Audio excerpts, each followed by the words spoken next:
Japan just offloaded a massive chunk of U.S. Treasury bonds, and this time, the impact was staggering. It erased $1.7 trillion from the market. Trump's public stance? Total denial. His private reaction? Panic. Behind closed doors, officials scrambled to contain what could reshape America's financial landscape. Why would a close ally like Japan suddenly pull back from the US dollar? And the bigger question, is global faith in America's money fading? Japan isn't some unpredictable player. It's the fourth largest economy in the world, and has been a steady buyer of US debt for decades. Reliable, quiet, consistent. In January 2025, Japan cut its U.S. Treasury holdings by $119.3 billion, the biggest quarterly drop since 2012 per Treasury International Capital data. Once the top foreign holder of U.S. debt, Japan has now handed that title to China. The Bank of Japan attributed the move to domestic yield curve shifts, but economists like Frederick Newman at HSBC suggest something deeper, a strategic hedge against future U.S. fiscal problems. This didn't come out of nowhere. Tensions had been simmering for months. Japan grew increasingly frustrated with erratic U.S. trade policies and the dollar's volatility. According to Bloomberg, Japan began exploring regional payment systems using the yen, especially with ASEAN partners. A subtle strategic shift. They're no longer all in on the dollar. Japan is planning for a world where U.S. financial dominance isn't a sure thing. In November 2024, the U.S. Commerce Department slapped a 25% tariff on Japanese electric vehicles, citing unfair subsidies and national security. Japan was caught off guard and pushed back. Reuters reported Japan's Ministry of Economy called the tariffs unfair and unjustified. Nissan's CEO, Makoto Uchida, warned the move punishes innovation and endangers the U.S.-Japan supply chain. What set this off? A major breakthrough from Toyota, a solid-state battery with 750 miles of range and a 10-minute charge time, a real threat to U.S. automakers still reliant on older tech. Japan didn't retaliate with car parts. They hit back through the bond market. Japan's Treasury sell-off was a quiet but powerful message. By early 2025, Japan controlled nearly half of the world's solid-state battery patents, according to WIPO. Toyota and Panasonic even announced a new EV platform set to launch globally in 2026, with European pre-orders already in. Meanwhile, U.S. car makers like Ford and GM are still scrambling with battery shortages and price hikes, worsened by China's restrictions on graphite exports. Now, Japan has leverage, and they're using it. The Wall Street Journal says Japan is seeking tariff exemptions in exchange for access to their cutting-edge EV technology. It's not just trade anymore. This is political power. The U.S. is now stuck between doubling down on isolationist tariffs or risking a serious fall behind in the clean transportation race. When a heavyweight like Japan dumps treasuries, it shakes everything. In February 2025, 10-year bond yields spiked to 4.89%, the highest since 2007. Foreign interest was drying up, according to MarketWatch. The CBO warned that if the trend continues, U.S. debt servicing could rise by $270 billion annually by 2027. PIMCO's chief economist Tiffany Wilding told Bloomberg, losing a stable buyer like Japan increases Treasury volatility and weakens global confidence in America's fiscal path. The U.S. dollar index fell 2.1% in 2 weeks, and central banks in South Korea and the UAE started cutting their dollar reserves. The fallout? Higher borrowing costs for U.S. families and businesses, and globally, investors are questioning whether U.S. debt is still the safest place to park money. Japan's $119 billion dump wasn't a one-time tantrum. It's part of a global trend. Since 2022, the dollar's share in global reserves has dropped from 59% to 54%, per IMF data from March 2025. Countries like Malaysia, Brazil, and Saudi Arabia are upping their non-dollar holdings, especially in yuan and gold. Credit Suisse strategist Zoltan Poser summed it up. The financial system isn't just cracking. Japan's move is a full-on break. China's digital yuan now makes up 5% of cross-border settlements in Southeast Asia. India is settling oil deals with Iran and Russia in rupees. This is a feedback loop. The less the world trusts the dollar, the more alternatives gain traction, leading to a potentially unstable global monetary system. From February 3rd to 6th, 2025, U.S. markets lost $1.7 trillion in value. The S&P 500 plunged 5.4% in just 3 days, according to Bloomberg. The trigger? A mix of Japan's sell-off, surging bond yields, and worsening trade tensions.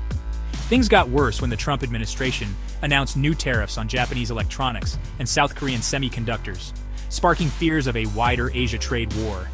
BlackRock analysts now call policy unpredictability the main driver of market risk. Moody's downgraded the U.S. outlook to negative, citing rising deficits and geopolitical volatility. Did Trump cause the crash? Maybe not directly, but the reaction says it all. Markets now see protectionism, broken alliances, and runaway deficits not as background noise, but as real systemic threats.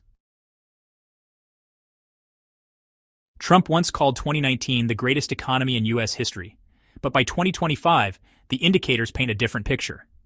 The economic structures built during his first term may have added to systemic risk, rather than reduced it. The Tax Cuts and Jobs Act slashed corporate taxes, but it also sent the federal deficit soaring, hitting $984 billion by 2019. By fiscal year 2024, it had ballooned to $1.9 trillion, according to the Congressional Budget Office. Economists at Brookings argue that the administration's aggressive deregulation, paired with rising trade tensions, damaged America's role in global supply chains and increased inflation risks. Former Federal Reserve economist Claudia Sahm told Bloomberg that the stimulus delivered short-term highs, not long-term strength. The gains covered up deeper vulnerabilities, and once global confidence in U.S. fiscal policy started fading, the cracks became clear. While Washington doubles down on decoupling from China, Canada has been quietly diversifying away from the U.S., its biggest trading partner. Instead, it's deepening ties with Europe and the Indo-Pacific.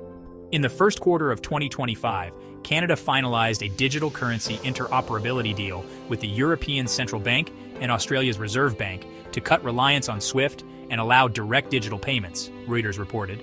At the same time, Canada expanded its critical mineral strategy, signing long-term lithium and cobalt supply contracts with Australia and the EU, a clear move to reduce exposure to possible U.S. export restrictions. Under CETA, trade with the EU rose 16% year over year, while exports to the U.S. dropped 3.4% per Statistics Canada. Finance Minister Chrystia Freeland told the Globe and Mail resilience today means not relying too much on any one economy, even a friend. Canada isn't rejecting the U.S., it's protecting itself from its instability. In January 2025, Trump slapped a 200% tariff on European wines, retaliating against EU privacy fines levied on American tech firms. The response from Europe was immediate. France, Italy, and Spain filed complaints at the WTO and prepared retaliatory tariffs on U.S. pharmaceuticals, medical equipment, and aircraft parts, according to the European Commission. In just 1 month, the U.S.-EU trade surplus in goods dropped by $13.6 billion. Airbus CEO Guillaume Faury warned the situation could freeze transatlantic aerospace supply chains. Meanwhile, California wine exports to the EU dropped 22% in a single quarter, based on data from the U.S. Wine Export Council. J.P. Morgan analysts warned that the tit-for-tat escalation could spark a full-scale trade war with the U.S. most important Democratic trade partner. What started as a symbolic move over wine has become a risky high-stakes test of how far Trump will push trade policy for political advantage. In February 2025, the D.C. Circuit Court blocked a new wave of tariffs targeting South Korean semiconductors, ruling there was no valid national security basis. But Trump didn't back down. Instead, the White House invoked Section 232 of the Trade Expansion Act, sidestepping the court's ruling and insisting the threat was real. It was one of the rare times a U.S. president openly defied a federal trade ruling. Yale law professor Bruce Ackerman told the Wall Street Journal, "This has moved beyond trade. It's a constitutional confrontation." Legal experts argue Section 232 was meant for urgent threats, not long-term protectionism. Markets responded immediately. Treasury yields jumped by 29 basis points in 1 day, and foreign investors withdrew $21.7 billion from U.S. equity ETFs, according to LSA data. The signal was clear. Washington's commitment to the rule of law is now in question. Then, on March 2, 2025, Chief Justice John Roberts made a rare public statement warning about unchecked executive power over the economy. Though the Supreme Court usually avoids political commentary, Roberts stressed that ignoring court oversight undermines global trust in U.S. institutions. His remarks followed a flood of amicus briefs from foreign governments worried about the legal unpredictability of American trade actions. According to the World Bank's 2025 Global Governance Index, the U.S. dropped 5 spots in judicial independence, now ranked below Canada, Germany, and even Singapore. Markets felt it immediately. Credit Suisse noted a sharp rise in volatility premiums on U.S. bonds. 5-year credit default swap spreads widened by 14 basis points overnight.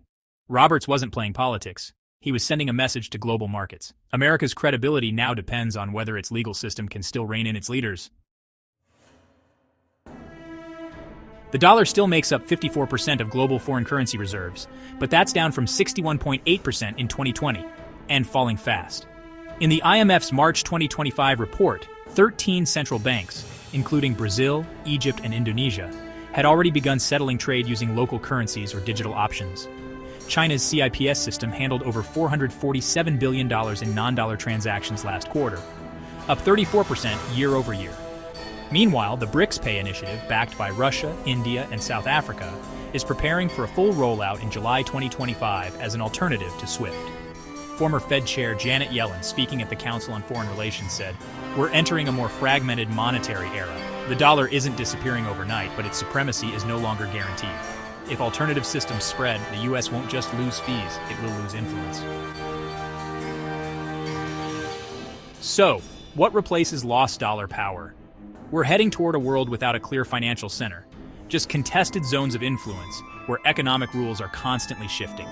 If you found this breakdown valuable, don't forget to like, subscribe, and check out the next video on your screen now.